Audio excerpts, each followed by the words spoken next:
Montréal, c'est une ville excitante aujourd'hui. Il y a plusieurs universités, il y a beaucoup de jeunes. Montréal a toujours été vu comme un laboratoire. On a innové en théâtre, on a innové avec le cirque, on a innové avec la danse. Je pense que dans plusieurs disciplines, on était à l'avant-garde internationale. Et c'est pas étonnant qu'à l'époque du numérique, on y soit encore. La première fois que je suis rentrée à la SAT, je venais d'arriver à Montréal. Moi, je viens de l'Abitibi. Je suis déménagée à Montréal à 19 ans, donc j'habitais seule dans la grande ville. J'étais très consommatrice de musique, de propositions artistiques. J'allais voir des expos. Pour moi, c'était l'ouverture à 1 million de possibles. À l'époque, on était le seul lieu à Montréal où est-ce qu'il y avait cette espèce d'hybridation-là entre art et technologie. Nous, on a démarré au 305 Sainte-Catherine-Ouest. Ensuite, on a eu un avis d'éviction. Où on était, on devait y construire l'Orchestre symphonique de Montréal. C'est au moment où, en même temps, se créait le partenariat du quartier des spectacles. Il y avait eu le sommet de Montréal où on réfléchissait quel espace on allait céder au festival au centre-ville.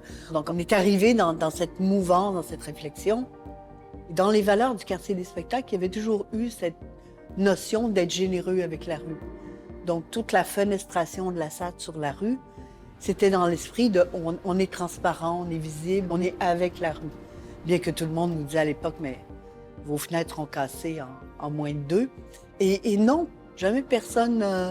Je pense qu'on a été accueillis, en fait. Et puis, il y avait le parc qui avait été dessiné par Melvin Charney, qui est juste à côté. Et ce parc-là avait toujours resté un peu à l'abandon, pas parce qu'il n'était pas occupé, mais parce qu'il y avait personne qui s'était greffé à ce parc pour l'intégrer, donner une mission, une vision, le faire vivre d'une certaine manière. L'autre côté de la rue, on a le Monument national, c'est assez rigolo parce que finalement, on a les plus anciennes formes d'art qui est le théâtre, en fait, qui est juste face à nous. Donc, ça nous met encore, si on questionne Montréal, ça nous met encore dans l'espèce de permissivité de cette ville-là.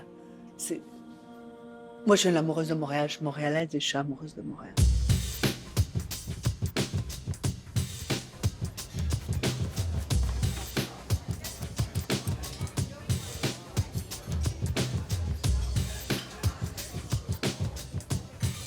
Pourquoi c'est si riche à Montréal, je pense, il y a eu notamment beaucoup de studios de jeux vidéo qui sont venus s'installer ici. Avec les crédits d'impôt en 1997, là, on est devenu une espèce de hub où est-ce qu'il y avait beaucoup de talent en jeux vidéo. Il y avait aussi en parallèle toute l'industrie du divertissement, le cirque. Donc ça a créé aussi une espèce d'émulation de terrain de jeu. Puis après ça, le divertissement interactif, immersif est comme venu à la jonction de ces deux secteurs industriels qui étaient quand même assez forts. Puis là, maintenant, on voit plein de projets de l'immersion. On en a au Palais des Congrès, à la Basilique Notre-Dame, au Centre Lytton, au Centre Phi, au Sept-Doigts. Ça fait en sorte que les Montréalais, maintenant, sont rendus assez connaisseurs.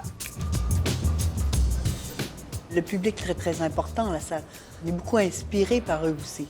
On les regarde vivre, on les regarde habiter le lieu. Au début, on avait du magnifique mobilier ici. Tous les soirs, ils poussaient les tables et les chaises sur le bord des murs eux-mêmes. On a vite compris que non. Non, on voulait pas de meubles. C'est des choses qu'on apprend avec le public, comment eux-mêmes occupent l'espace. Montréal, je pense que c'est l'écrin dans lequel on se retrouve.